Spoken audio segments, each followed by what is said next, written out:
आज इस वीडियो में हम डिस्कस करने वाले हैं leave travel allowance. Complete discussion करने वाले हैं, तो इस वीडियो को पूरा देखिएगा जिससे कि आपको एलटीए से रिलेटेड कोई भी डाउट ना रहे। ठीक है, तो आइए वीडियो को स्टार्ट करते हैं। एलटीए बेसिकली एक टाइप का अलाउंस होता है जो कि एम्प्लॉयर अपने एम्प्लॉय को देता है ट्रैवलिंग के लिए to any place in India. यहाँ पे ध्यान देने वाली बात यह है कि ट्रैवलिंग सिर्फ इंडिया में होना चाहिए। इंडिया के बाहर अगर आप ट्रैवल करते हैं तो उसका एग्जम्पशन आप नहीं ले पाएंगे। ठीक है, यहाँ पे एक बात ध्यान देने वाली और है कि यहाँ पे सिर्फ आपको एग्जम्पशन जो मिलता है वो ट्रैवलिंग कॉस्ट का ही मिलता है। मतलब आपने ट्रैवलिंग किया तो उसका एग्जम्पशन आप ले सकते हैं, लेकिन आपको होटल्स का, फूड्स का या फिर शॉपिंग का, इन सब चीज़ों का एग्जम्पशन नहीं मिलता है। आपको सिर्फ और सिर्फ ट्रैवल कॉस्ट का ही एग्जम्पशन मिलता है। ठीक है, अब किसके किसके लिए मिलता है, तो आप खुद के लिए भी ले सकते हैं अगर आप ट्रैवल कर रहे हैं, या फिर आपके फैमिली के लिए भी ले सकते हैं जैसे स्पाउस या फिर चिल्ड्रेन। आप सिबलिंग्स और पेरेंट्स को भी कवर कर सकते हैं अगर वो आप पे डिपेंडेंट है तो।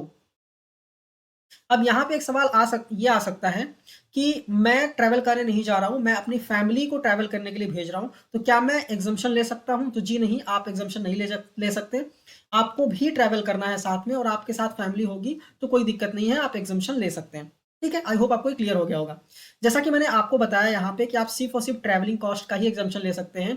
तो सवाल ये आता है कि ट्रैवलिंग कॉस्ट डिटरमाइन कैसे करते हैं। तो आइए बताते हैं कैसे डिटरमाइन करते हैं। तो अगर आप एयर से ट्रैवल कर रहे हैं, मतलब आप जहाज से अगर ट्रैवल कर रहे हैं, तो ये दो चीज़ें दी हुई हैं, दोनों में से जो कम वाला अमाउंट रहेगा उतना एग्जम्पशन आपको मिलेगा। ठीक है, हर हर जगह आपको दो दो चीज़ें दी हुई हैं। ठीक है, इसमें से जो कम वाला अमाउंट रहेगा उसका डिडक्शन ले सकते हैं, उसका एग्जम्पशन ले सकते हैं आप। एयर से अगर आप ट्रैवल कर रहे हैं तो एयर में आपने जितना खर्चा किया है ट्रैवलिंग का, या फिर इकोनॉमी क्लास का जो फेयर होता है, इन दोनों में से जो कम वाला अमाउंट रहेगा उसका डिडक्शन आप ले सकते हैं, मतलब उसका एग्जम्पशन ले सकते हैं। अदर मोड में फॉर एग्जांपल अगर आप रेलवे से ट्रैवल करते हैं तो आपने रेलवे में ट्रैवलिंग के लिए जो खर्चा किया है, या फिर फर्स्ट क्लास एसी रेल का जो भाड़ा होता है, उन दोनों में से जो कम वाला अमाउंट रहेगा उसका उतना बेसिकली आप एग्जम्पशन ले सकते हैं। अगर आप रेलवे से नहीं ट्रैवल कर रहे हैं, अगर आप बस से ट्रैवल कर रहे हैं, तो आपने जो बस में ट्रैवलिंग करने के लिए एक्चुअल खर्चा किया है वो, या फिर फर्स्ट क्लास या फिर डिलक्स क्लास का बस का फेयर जो होता है, उन दोनों में से जो अमाउंट कम रहेगा उसका डिडक्शन आप ले सकते हैं। ठीक है, फॉर एग्जाम्पल बस से भी नहीं जा रहे हैं, रेलवे से भी नहीं जा रहे हैं, या फिर एयर से भी नहीं जा रहे हैं, कोई और ट्रांसपोर्ट आप यूज़ कर रहे हैं, तो एक्चुअल खर्चा जो आप कर रहे हैं वो अमाउंट, या फिर फर्स्ट क्लास का रेल फेयर जो होता है सेम डिस्टेंस के लिए, शॉर्टेस्ट रूट में सेम डिस्टेंस के लिए जो फेयर होता है, उन दोनों में से जो कम होगा उतने का डिडक्शन या फिर एग्जम्पशन आप ले सकते हैं। तो आई होप आपको ये क्लियर हो गया होगा कि सिर्फ और सिर्फ ट्रैवलिंग का ही एग्जम्पशन मिलता है, और कितने अमाउंट का एग्जम्पशन आप ले सकते हैं वो भी आपको यहाँ पे क्लियर हो गया होगा। अब कुछ कंडीशंस की बात करते हैं जो कि बहुत इंपॉर्टेंट है और आपको ध्यान देना चाहिए इस पे।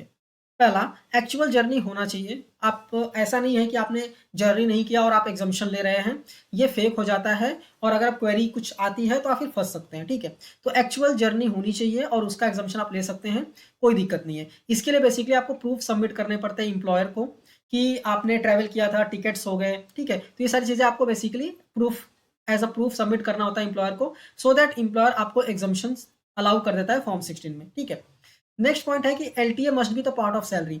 मतलब ऐसा नहीं होना चाहिए कि आपका जो सैलरी का कंपोनेंट है उसमें लीव ट्रैवल अलाउंस है ही नहीं, और आप अलाउंसेस के लिए ट्रैवल कर रहे हैं और अलाउंसेस सोच रहे हैं आपको मिल जाएगा। जैसा कुछ ऐसा नहीं होगा। आपके सैलरी में जो कंपोनेंट है ना लीव ट्रैवल अलाउंस, वो होना चाहिए, देन ही आप उसका एग्जम्पशन क्लेम कर सकते हैं। सिंपल सा लॉजिक है, कोई अलाउंस अगर आपको मिलेगा तभी तो आप उसका एग्जम्पशन लेंगे, उसके अलावा तो आप एग्जम्पशन तो ले ही नहीं सकते। ठीक है, नेक्स्ट है employ can claim LTA only if employ applies for leave and travel.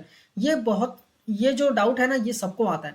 ठीक है, यहाँ पे अब अभी इनकम टैक्स डिपार्टमेंट क्या बोलता है, बेसिकली इनकम टैक्स डिपार्टमेंट ये बोलता है कि एम्प्लॉय अगर लीव के लिए अप्लाई करता है, ठीक है, और उस लीव में वो ट्रैवल करने जाता है, तो ही एलटीए आपको मिलता है, मतलब एग्जम्पशन तभी आप ले सकते हैं। ठीक है, तो कुछ कुछ कंपनीज क्या करती है ना, वो ये देखती हैं कि क्या आपने लीव के लिए अप्लाई किया था, और जो अप्लाई किया था लीव के लिए उसी लीव में आप ट्रैवल करने गए थे, अगर ऐसा नहीं है तो वो क्लेम को रिजेक्ट कर देती हैं। ठीक है, तो वो एग्जम्पशंस आपको नहीं देती आपके फॉर्म 16 में।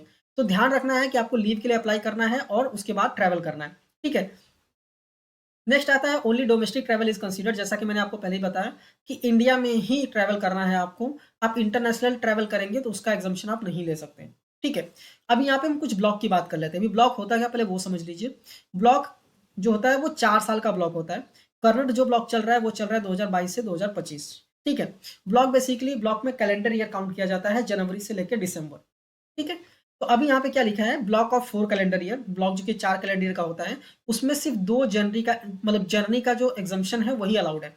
मतलब 4 साल में सिर्फ 2 जर्नी का एग्जम्पशन आप ले सकते हैं, और 1 साल में सिर्फ 1 ही ले सकते हैं, ठीक है। ऐसा नहीं है कि 4 साल में 2 अलाउड है तो आप लास्ट का जो 4 साल है, चौथा साल है, उसमें 2 जर्नी कर लें, नहीं। 1 साल में 1 जर्नी कर सकते हैं और 4 साल में 2 जर्नी कर सकते हैं, ठीक है। फिर नेक्स्ट पॉइंट ये कहता है कि आप ना जर्नी जो है, फॉर एग्जांपल आप जर्नी नहीं किया आपने, ठीक है, तो आप सिर्फ एक जर्नी को ही नेक्स्ट ब्लॉक में कैरी फॉरवर्ड कर सकते हैं। यहाँ पे एग्जांपल देखेंगे ज़्यादा अच्छे से समझ आएगा। ये पहला 4 साल का ब्लॉक ईयर है, ठीक है, ये नेक्स्ट 4 साल का ब्लॉक ईयर है। मैंने पहला जो ब्लॉक ईयर था उसमें 2 जर्नी अलाउड था, मैंने 2 जर्नी कर लिया, तो हम कोई भी जर्नी कैरी फॉरवर्ड नहीं कर रहे हैं, नेक्स्ट ब्लॉक में वापस हमको 2 जर्नी मिलेगा, ठीक है। फॉर एग्जाम्पल लेते हैं, पहला जो ब्लॉक था उसमें मैंने एक ही जर्नी किया, ठीक है, और एक जर्नी नहीं कर पाया किसी भी रीज़न की वजह से, तो मैं जो एक जर्नी नहीं कर पाया ना उसको कैरी फॉरवर्ड कर सकता हूँ। मतलब नेक्स्ट जो चौथा 4 साल का ब्लॉक रहेगा उसमें मैं टोटल 3 जर्नी कर सकता हूँ, ठीक है। वापस एक एग्जांपल लेते हैं, फॉर एग्जांपल पहला जो ब्लॉक था अभी करंटली चल रहा है, ठीक है, उसमें मैंने कोई भी जर्नी का एग्जाम्पशन लिया ही नहीं, तो भी मैं सिर्फ एक ही जर्नी कैरी फॉरवर्ड कर सकता हूँ। मतलब मैं सिर्फ और सिर्फ एक जर्नी को कैरी फॉरवर्ड कर सकता हूँ नेक्स्ट ब्लॉक में, सो दैट कि मैं उस जर्नी का बेनिफिट, उस जर्नी का एग्जम्पशन ले सकूँ। तो आई होप आपको क्लियरली यहाँ तक समझ में आ गया होगा सारी चीज़ें, और एलटीए भी प्रॉपर्ली क्लियर हो गया होगा। आपका फिर भी कोई डाउट रहता है तो मुझे कमेंट करके पूछ सकते हैं। ये वीडियो अच्छी लगी है तो इस वीडियो को जरूर लाइक कीजिएगा, अपने दोस्तों के साथ शेयर कीजिएगा, और चैनल पर नए हैं चैनल को सब्सक्राइब करना मत भूलिएगा। मिलते हैं नेक्स्ट वीडियो में। Thank you for watching and all the best.